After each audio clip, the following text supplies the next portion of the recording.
Write a function that describes the graph below. Only one period is shown.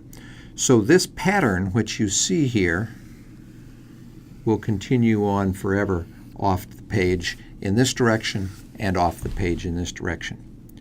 I want you to notice three things when you compare this to the sine function. The sine function generally has a shape that looks like this. So instead of starting out upwards like the sine function does, this one starts out downwards.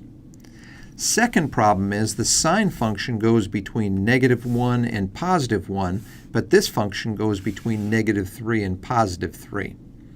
And then the third problem that is out there, if this was the sine function, it would finish a period at 2 pi, but rather this function finishes its period at 2. So we can make transformations to the sine function to get all three of these in place.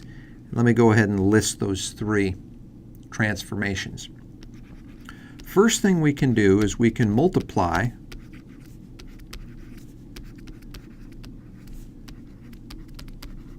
the sine function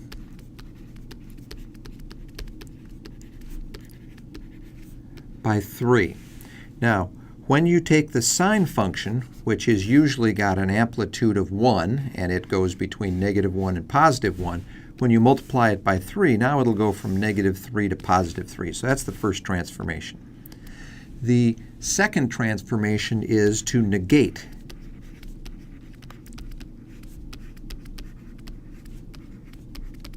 the sine function.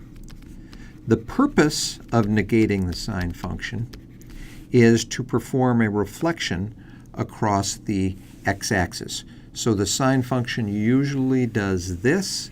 When you multiply it by -1, it will then do that. Now the last one here has to do with the fact that this is not a 2 pi. So if we multiply x by pi, what that will do is that will create a horizontal shrink, and instead of ending at 2 pi, it will end at 2. So when we put all those together, we can say y is equal to f of x. And remember, that's what we're trying to do here, is write a function that describes this graph. Y is equal to f of x is equal to -3 times the sine of pi times x. Let's run through the three transformations again.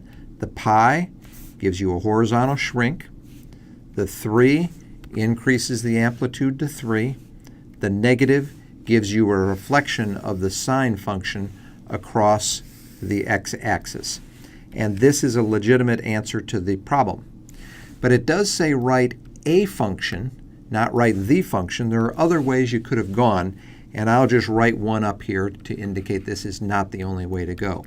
You could have multiplied the cosine function by 3, put in that same shrink of the horizontal axis that we had here, and then shift this by pi over 2, and that would have worked as well. So there are a number of different ways of writing this function. Here is one that's correct, here's another that's correct, but in general, these are going to be the two most common ways of writing that function.